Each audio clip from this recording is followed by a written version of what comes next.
जितने भी बच्चे आपके फॉर्म कौन भर सकते हैं इसकी अगर बात करें, जितने भी बच्चे फाइनल ईयर में आ चुके हैं या अभी आने वाले हैं, सेकंड ईयर का उनके पास प्रमाण पत्र है कि सेकंड ईयर उन्होंने पास कर ली है, वो सारे बच्चे यहां पर इसका फॉर्म भर पाएंगे। सीईटी स्नातक स्तर बहुत बड़ा मेला है। पिछली वाली जो सीईटी थी वो सीईटी खत्म हो चुकी है, अब उसका कोई वैल्यू नहीं है, उसकी कोई पात्रता नहीं रहेगी। हाँ, ये वाली जो सीईटी रहेगी वो 3 साल तक वैलिड रहेगी, कम से कम इतना आपके कर सकते हैं। इसकी शुरुआत 1-1.5 साल पहले ही इसके बारे में खबर आ गई थी कि भाई ये वाली जो सीईटी होगी वो 3 से 4 साल तक रहेगी। तो एक बार सीईटी पास करो, फिर सीईटी के लफड़े से दूर हो जाओ और बड़ी आगामी परीक्षाओं की तैयारी करो। हाँ, फिर जो फाइनल सेमेस्टर है ना, सेमेस्टर वाले बच्चे कह रहे हैं, हाँ तो 6 अगर सेमेस्टर है तो 5वां पास करके छठे में आ गया, तो उस तरह से तो वो फॉर्म भर सकेंगे जो भी फाइनल ईयर में है, चाहे वो आपके साइंस ये बीएससी है, आपके बीकॉम है, आपके बीए है। एग्जाम डेट क्या रह सकती है, संभावित एग्जाम का पैटर्न क्या है, सिलेबस क्या है, बदलाव क्या हो सकता है। देखो बदलाव की जहां तक बात है, ये लोग कह रहे हैं कि प्री और मेंस होगा, और प्री और मेंस कुछ नहीं है, प्री के अंदर सीईटी वाला पेपर होगा। प्री के अंदर सीईटी वाला पेपर होगा। सीईटी वाले पेपर का मतलब ये हुआ कि पहले जो सीईटी के अंदर आपका अच्छा स्कोर होगा उसके बेस पे आपको प्राथमिकताएं रखवाई जाएगी। बाद के अंदर जितने भी एग्जाम होंगे उनके अंदर प्रेफरेंस होगी कि जो सेंट्रल लेवल पे जितने भी एग्जाम होते हैं उनके अंदर ये होता है जहां पर प्राथमिकता के आधार पर आपको अलग अलग एग्जाम के अंदर ज्वाइनिंग होती है। अब ये इसका कैसा क्या सिस्टम ये लागू करेंगे वो देखने लायक होगा, लेकिन सबसे बड़ी चीज है आप सीईटी के अंदर बढ़िया स्कोर कर लो, यहां पर कर लोगे तो आगामी परीक्षा में आपको कोई दिक्कत नहीं आएगी। पूरी बात करेंगे A to Z कंप्लीट। नए बच्चे जो हैं उन्हें बता दूं, 21 साल की उम्र कम से कम आपकी हो जानी चाहिए। कितनी हो जानी चाहिए? 21 साल, 21 की एज हो जानी चाहिए। और इसके साथ साथ आप फाइनल ईयर में हैं तो आप सीईटी का फॉर्म भर पाएंगे। और सिलेबस कुछ इस प्रकार रहता है कि राजस्थान जीके 30 से 35 क्वेश्चंस मान के चलिए, इंडियन जीके के 30 क्वेश्चंस, हिंदी इंग्लिश को मिला के 11-11 यानी कि 22 क्वेश्चंस लगभग, और मैथ रीजनिंग की बात करें तो इसके भी लगभग 20 से क्वेश्चंस, कंप्यूटर साइंस और करंट के 15-15-15 यानी कि 45 क्वेश्चंस। तो इनको देख लो कितने हो गए, 50 और 50 और 150 क्वेश्चंस। एकदम सटीक बैठ रहा है, ये तो मैंने पहली बार अनुमान लगाया, देखो एकदम से, और मेरा जो एकदम सटीक बैठ रहा है यहाँ पर 150 क्वेश्चंस। तो कहने का मतलब ये किसके अब बच्चों के, जब मैं लाइव आ रहा था उस समय बच्चों के बार बार कमेंट आ रहे थे, बच्चे कह रहे थे सर सीईटी में क्या पढ़े, नए बच्चे हैं, पढ़ना क्या है, छोड़ना क्या है, इस चक्कर में वो सीईटी में रह जाते हैं। और मिनिमम क्वालिफाइंग मार्क्स भी अगर ये रखेंगे 55%, नोट्स मिल जाएंगे क्या, वीडियो के बाद में बात करेंगे। तो उसके लिए मिनिमम क्वालिफाइंग मार्क्स अगर वो रखते हैं, मान लो 55%, 60% या 50 और 55%, तो 50% 150 नंबर होता है, 55% होता है वो होता है आपका 165 नंबर। तो कम से कम इतने तो आपको लाने पड़ेंगे। और उसके लिए सबसे इंपॉर्टेंट है आपको Rajasthan GK, India GK, Hindi पे फोकस कर लो, हिंदी में रटने वाली चीजें, ठीक है, इन पे फोकस करो, करंट अफेयर्स पे फोकस करो, कंप्यूटर के पीवाईक्यू पढ़ो, रीजनिंग करो, सबसे इंपॉर्टेंट है। राजस्थान में polity, India polity, geography, economy, 8 subject. कितने हो गए? 8 सब्जेक्ट हो गए गुरुजी। 9, 10, 11, 12, 13, 14, 15 सब्जेक्ट।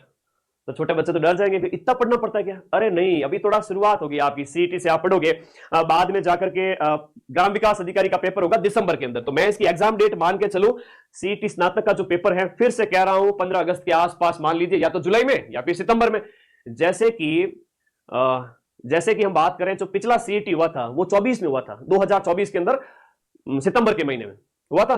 तो उसके बाद 2 साल हो रहे हैं, उसके बाद 2 साल हो रहे हैं, अभी तक सीईटी नहीं हुआ है। तो मैं ये मान के चल रहा हूं जुलाई से लेकर के आपके सितंबर तक, जुलाई अगस्त सितंबर, यहां कभी भी आपका सीईटी का पेपर हो सकता है, वो करवाना पड़ेगा, ये बाध्यता है मान के चलिए, क्योंकि आगे इसकी एग्जाम डेट दे रखी है नई वाली जो सीईटी है, उसके तहत जो भी एग्जाम कंडक्ट अधिकारी वो दिसंबर, और ये सीईटी की वैलिडिटी 2024 वाले की तो फरवरी में खत्म हो गई। तो इनको करवाना पड़ेगा और टाइम पे करवाना पड़ेगा, है ना। बच्चों में बड़ा आक्रोश है कि आप लोग टाइम पे सीईटी नहीं करवाते हो, हम फॉर्म भरे तो किसका भरे। अभी एलडीसी में आप लोगों ने देखा होगा, ठीक है, एलडीसी में आपने देखा होगा, वो बच्चे बहुत दुखी है जो पिछले 2 साल से योग्य है, लेकिन एलडीसी 10,000 पदों पर वैकेंसी आई है और वो फॉर्म नहीं भर पा रहे हैं। तो ये बहुत बड़ा दुर्भाग्य है कि ये सीईटी टाइम पे नहीं करवा रहे। ये आपको मान के चलना है कि अभी आपके पास कम से कम 5 से 6 महीने का टाइम है।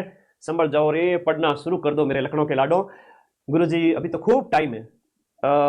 बॉयल फ्रॉग थ्योरी सुनिए कि एक मेंढक जो होता है उसको उबलते हुए पानी के अंदर डाल दो तो उछल करके बाहर निकल जाएगा और बच जाएगा। अगर तुम्हें बता दिया जाए कि ये एग्जाम का टाइम है आपके पास में, इतने ही दिन बचे हैं, आप पढ़ लोगे, लेकिन आपको पता ही नहीं कितना टाइम है, क्या है। वैसा ही कुछ उस मेंढक के साथ में होता है, जब ठंडे पानी में उसको बिठाया जाता है और धीरे धीरे धीरे धीरे जो है आग लगाई जाती है। वो शुरुआत में तो टेम्परेचर को बॉडी के अनुसार अनुकूलित करते रहता है, और एक टाइम ऐसा आता है उसको इतनी ज्यादा हीट बढ़ जाती है उसको पता ही नहीं चलता है, और उसी में तड़प तड़प के मर जाता है। इसे कहते हैं बॉयल फ्रॉग थ्योरी। तो मेंढक की तरह मरना नहीं है, ठीक है, कि कंफर्ट जोन में बैठे हैं, सीईटी का एग्जाम डेट आएगी उस समय पढ़ेंगे। बेटा समय जाते बिल्कुल है ना, टाइम ही नहीं लगता, बिल्कुल इतना फास्ट जाता है। और ये 4-6 महीने तुम अगर सोच रहे हो कि पढ़ लेंगे सर, टाइम खूब मिल जाएगा, तो ये तुम्हारा वहम है। पढ़ना शुरू कर दो, और पढ़ने में आपकी राजस्थान रामबाण आपके पास में होनी चाहिए, और ऐप में से डिटेल में जो क्लासेस है वो देखते जाओ। इंडिया जीके की इंडिया जीके वाली बुक होनी चाहिए, और प्लस क्लासेस देखते जाओ। नोट्स नहीं बनाने हैं, फिर से कह रहा हूं, नोट्स नहीं बनाने। हिंदी और इंग्लिश करो, ये सब करो एक बार के लिए। अभी आगामी जो ग्राम विकास अधिकारी है उसके लिए तो पढ़नी पड़ेगी, मैथ भी पढ़नी पड़ेगी वीडियो के लिए अगर एग्जाम निकालना है तो। और फिलहाल सीईटी के लिए आप हिंदी पे फोकस कर सकते हो, रीजनिंग और कंप्यूटर इन पे फोकस कर सकते हो। करंट है इंडिया जीके, राजस्थान जीके, अगर ये इतना कर लेते हो तो 150 में 120 प्रश्न हो जाते हैं। बॉयल फ्रॉग थ्योरी किसने लिखी? अरे ये तो एक उदाहरण दिया जाता है कि कंफर्ट जोन में कभी मत रहो, पढ़ना शुरू करो। सिलेक्शन लेने वाले विद्यार्थी की यही खासियत होती है, वो एनी टाइम पढ़ते रहते हैं। ठीक है, अब मैराथन के बच्चे आने दो सर, हम आपसे 2 दिन पास करके सीईटी पास कर लेंगे आपकी क्लास देके। वो 2024 का जमाना था जब मैंने सबको सीईटी पास करवा दी, जहां 40% था, यानी 120 नंबर था 300 में से। तब तो तुम लेके आ गए मेरी मैराथन देख करके। अभी 120-30 नंबर लाओगे मेरी मैराथन देख के तो चलेगा नहीं मामला। पूरे साल जम के पढ़ो 4-6 महीने, और फिर मेरी मैराथन देखो। केवल मैराथन के भरोसे रहोगे तो भरोसे की ब्याह है पाड़ा ले आएगी। ठीक है, हाँ, मैराथन से रिवीजन कराऊंगा लास्ट में। अभी नोट्स बनाओ, अभी पढ़ो। इस बार देखा नहीं था पिछली सीईटी वाले बच्चे जो पटवारी वीडियो में सिलेक्ट होकर के मेरे पास में आए, मुझे कितनी खुशी हुई। इस बार इससे भी बड़ा सेमिनार करूंगा और सर्वाधिक सिलेक्शन दूंगा। पढ़ो भाई मेरे साथ में, फिर मैराथन से रिवीजन करना। सीईटी में बहुत सारी भर्तियां आने वाली है, नई भर्तियां जो सीईटी के अंडर होगी, जैसे पटवारी है, वीडियो है। अगर सीईटी नहीं पास किया तो फिर होठों पर जीभ फेरते रहना कि गुरुजी अब पछतावा हो रहा है, हाथ मलते रहना। तो ऐसी गलती मत करना, पछतावा हो सीईटी में आप पास हो जाओ और वापस से कर लो। 300 नंबर का पेपर होता है और 150 क्वेश्चंस होते हैं, और आपको बढ़िया स्कोर, इसके लिए अभी से आगाह कर रहा हूं। इसकी वैलिडिटी है वो सीईटी ये 3 साल करने वाले हैं, तो आपको इसके ऊपर बढ़िया फोकस करना है। ये क्राइटेरिया रहता है इंडिया जी के, राजस्थान जी के